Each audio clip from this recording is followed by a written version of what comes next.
Hi everyone, this is Teacher Jane of Teach Talk, where learning is fun and easy. If this is your first time watching our videos, don't forget to subscribe and click that bell button so you'll get notified on our next videos. Welcome to Science Amazing!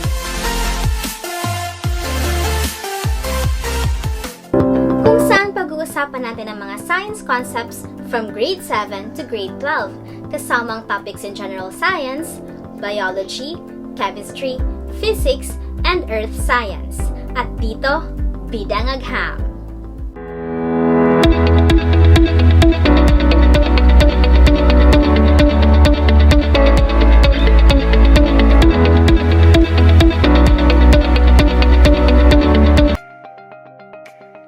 Cell cycle is extremely important in the process of forming new plants.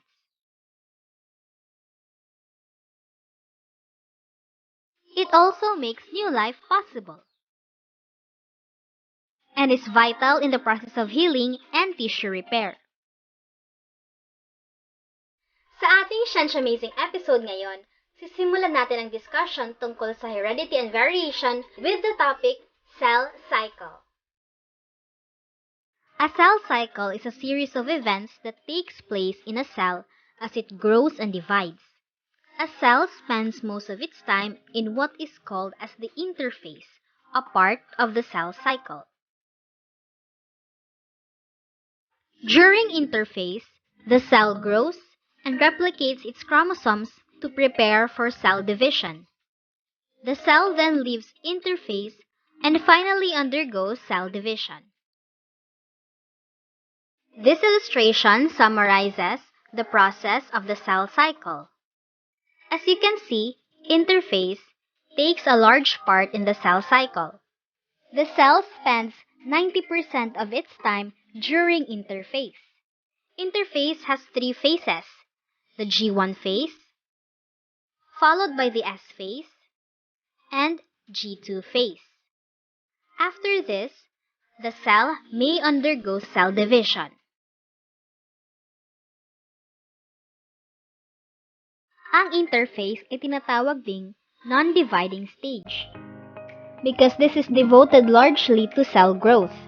Aside from that, it is during the interphase when the cell is most active metabolically because it is engaged in vital functions kagaya ng nutrition, respiration, at biosynthesis. Ano ang mga processes na ito? Let's find out by discussing the phases under interphase. This is an actual cell undergoing interphase. During the gap1 or G1 phase, the cell increases in size. It is also in this phase in which cells produce RNA and synthesize protein. In addition, an important cell cycle control mechanism is activated during this period to ensure na ready na ang lahat for the next phase, which is DNA synthesis. Ang ikalawang phase sa interphase ay ang synthesis or S phase. Ito ang period during which the genetic material called deoxyribonucleic acid, abbreviated as DNA, and chromosomes are duplicated. Bakit kailangang i-duplicate ang genetic material? Cells need to duplicate their genetic material so that the cells that will be produced during cell division will not have any abnormalities. The third phase in interphase is the gap2 or G2 phase. In this period, the cell synthesizes proteins, duplicates some organelles, and continues to increase in size as part of the final preparations prior to cell division, which will happen next. Let's have another trivia. Bago tayo pumunta sa actual cell division, let me ask you if you have noticed that there is another phase aside from the G1, S phase, and G2 phase in our cell cycle. If you have seen the G0 phase, you have a really good eye. It is a phase in which the cell cycle stops for specific kinds of cell. Cells in the gap 0 or G0 phase are not actively preparing to divide. Some cells enter G0 temporarily until there is an external signal that triggers the onset of G1. This means that a cell may enter the gap 0 phase and also return to G1 when there is something that will trigger that reaction. Ang G0 phase ay tinatawag ding quiescent stage or inactive stage. Many cells in our body, including those in the heart muscle, eyes, and brain, are in the G0 phase. These cells are normal and they function metabolically even though they are not prepared for division yet. That's why, if these cells are damaged, they may not be able to reproduce and replace themselves. We have just covered interphase and the subphases of interphase, which are G1, S, and G2 phase. Now we're ready for cell division or the dividing stage of our cells. When cells divide, merong dalawang part na nai-involve. Ito ay ang nucleus at cytoplasm. Ang nucleus ay ang control center ng cell, habang ang cytoplasm ay ang area kung saan nakasuspend o nakalagay ang mga organelles. During cell division, the nucleus, of course, divides. The process is called karyokinesis. In this illustration, we can see a specific type of karyokinesis, which is mitosis. Aside from that, meron din tayong tinatawag na meiosis. Anong pinagkaiba ng dalawang processes na ito? Simply put, mitosis occurs in our body cells, while meiosis occurs in our sex cells. The cell can undergo any of these two processes after interphase, depending on what type of cell it is. Aside from the nucleus, another important part of our cell, the cytoplasm, divides. Ang process ay tinatawag na cytokinesis.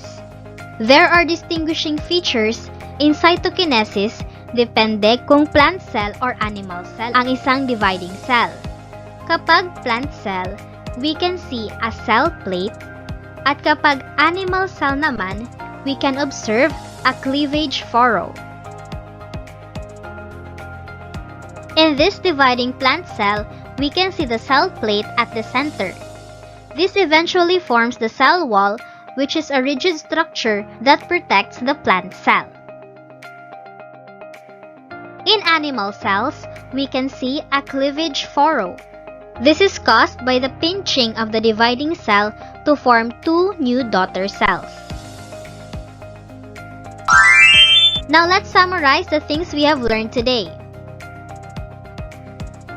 In this Science-Amazing episode, pinag-usapan natin ang cell cycle. We discussed the interphase, which has three subphases, G1, S, and G2 phase.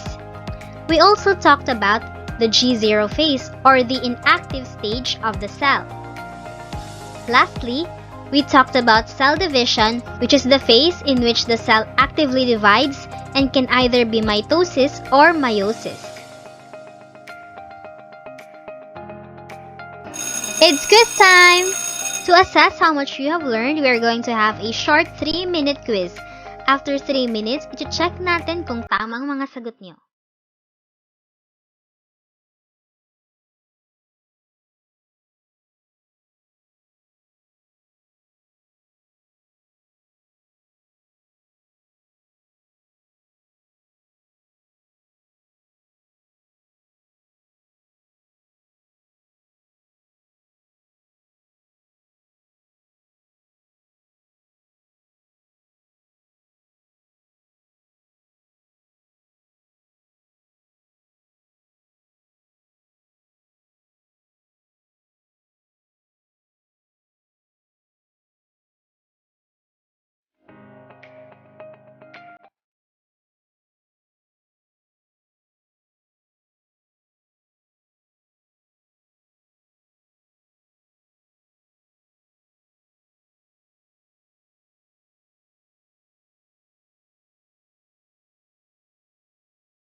vision is karyokinesis. Last item, cell begins to increase in size in this phase. Take note of the keyword begins to increase. Nagsisimula pa lang, lumaki ang cell in size. This is obviously in gap 1 or G1 phase. That's the end of our 5-item quiz. I hope you got perfect. Please comment your score in the comment section so that we can check them out. That ends our Shansh Amazing episode for today. Don't forget to subscribe, like, and share this video to your friends so that we can learn together. Bye!